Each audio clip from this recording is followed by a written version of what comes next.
alegrar. Soberana e poderosa, é a mais linda das rosas que encanta o jardim.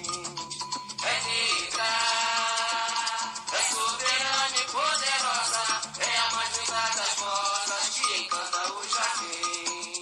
Lá na calunga, é luz que nos dá caminho, nunca nos deixa. Olá, meus irmãos, sou Emanuela da Ponte.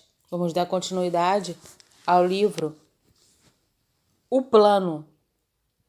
Passaram-se alguns meses desde que Ayana tomou sua decisão. Ela continuava a sofrer abusos por parte do senhor do engenho e torturas a mando de Adélia. E em determinado dia resolveu seguir com o seu plano. A primeira parte do plano era falar com o feitor para ter certeza de que não iria cometer contra uma pessoa errada.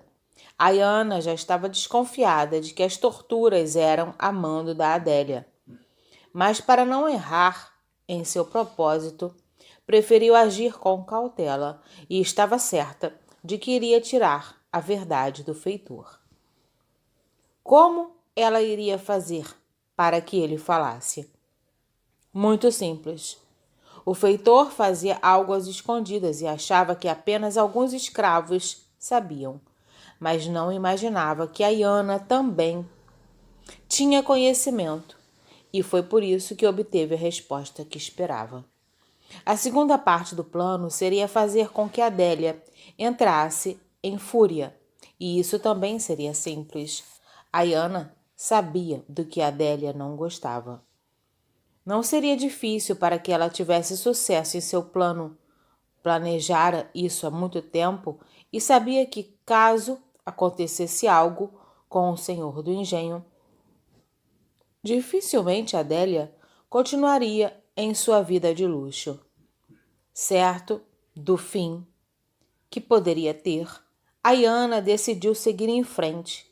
Estava disposta a pagar qualquer preço, mesmo se fosse pela eternidade.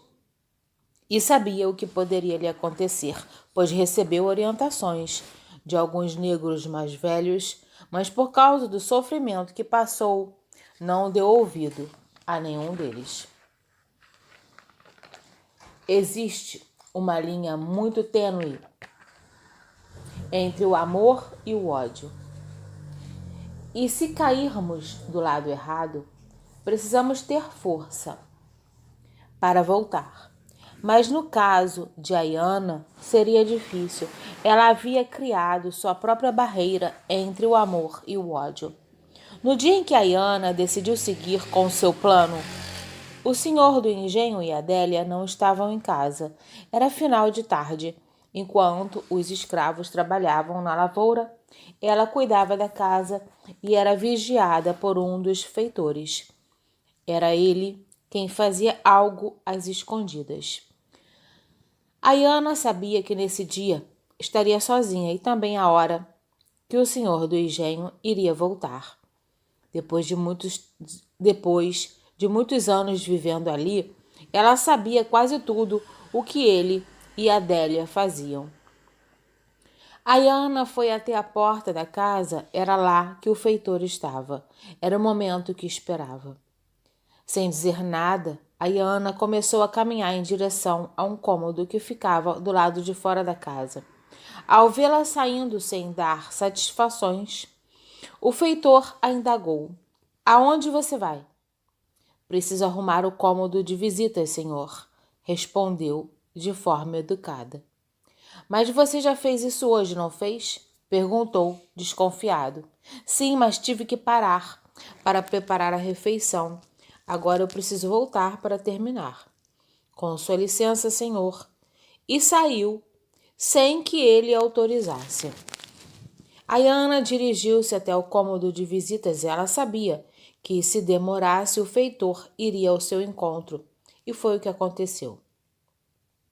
Assim que o feitor chegou ao cômodo em que Ayana estava, ele adentrou e a indagou. Por que demora tanto a sair? Já estou terminando, senhor, logo sairei, disse, olhando em seus olhos, e após um tempo em silêncio indagou.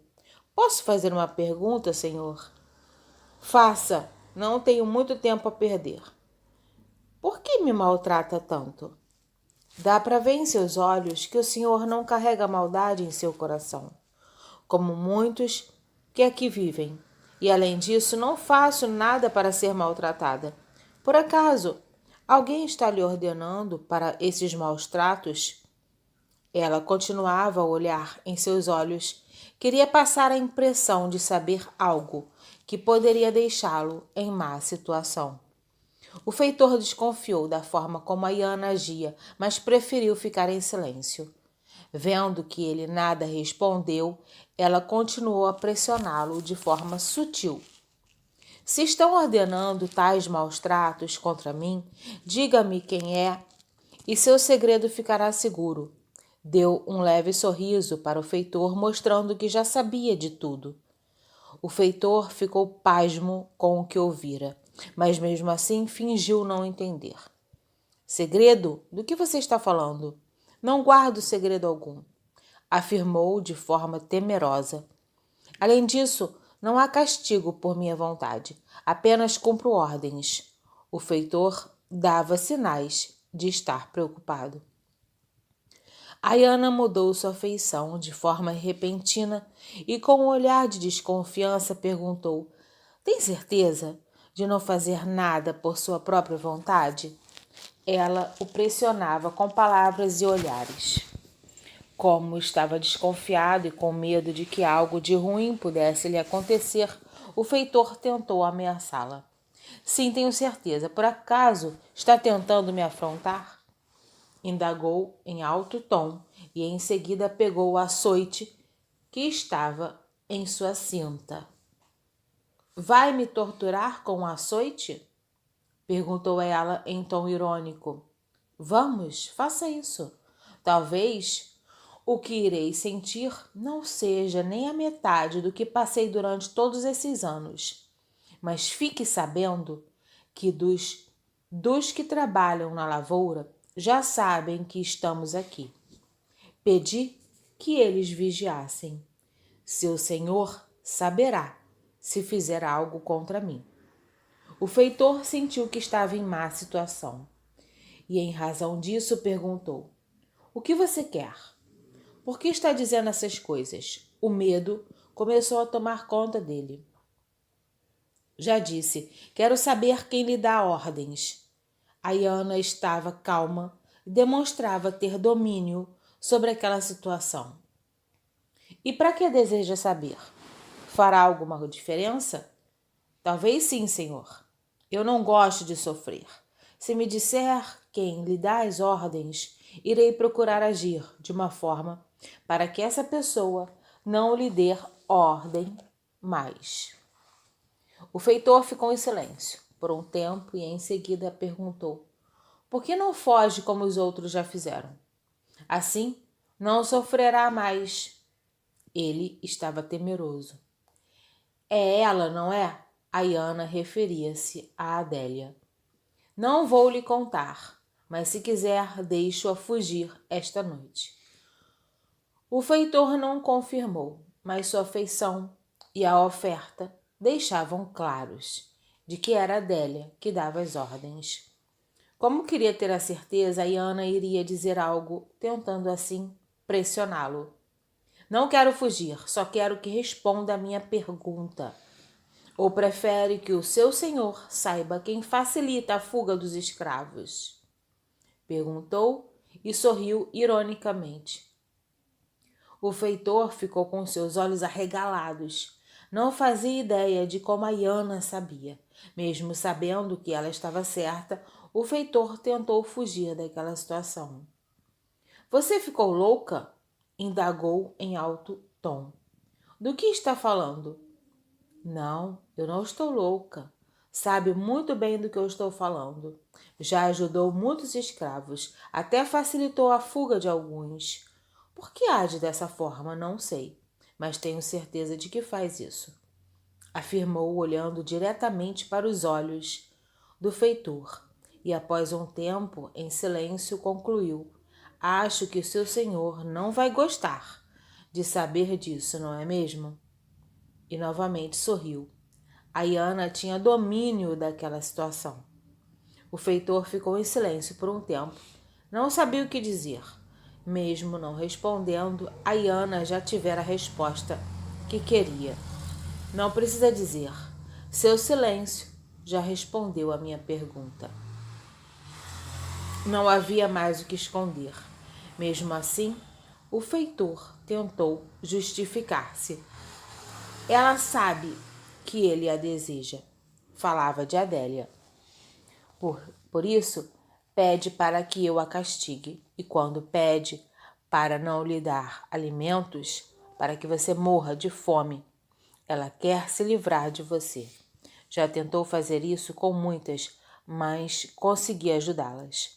Não gosto de ver essas pessoas sendo maltratadas. Por isso, eu as ajudo. Se quiser, posso ajudá-la também. Sei onde é o refúgio de alguns dos escravos, eu mesmo já estive lá. Estão seguros. Eu ouvi dizer que quem os protege são os deuses que vocês cultuam. O acesso até lá é muito difícil e é por entre as matas, mas posso ajudá-la a chegar até lá. Falava de forma exaltada, estava com medo do que lhe poderia acontecer. Acalme-se, senhor, pediu Ayana. Não precisa ficar assim. Já disse que não quero fugir. Só precisava ter essa confirmação e começou a caminhar em direção à porta. Mas antes de sair, Ayana olhou para o feitor e concluiu. Não precisa ficar com medo, senhor. Está ajudando muitos escravos. Não há por que entregá-lo. E voltou aos seus afazeres. Isso era tudo que Ayana precisava saber para seguir com seu plano. Para não sofrer mais abusos e as humilhações, iria fazer com que o seu senhor e Adélia pagassem pelo que fizeram com ela durante anos. Gratidão. Até o nosso próximo áudio. A concretização do plano.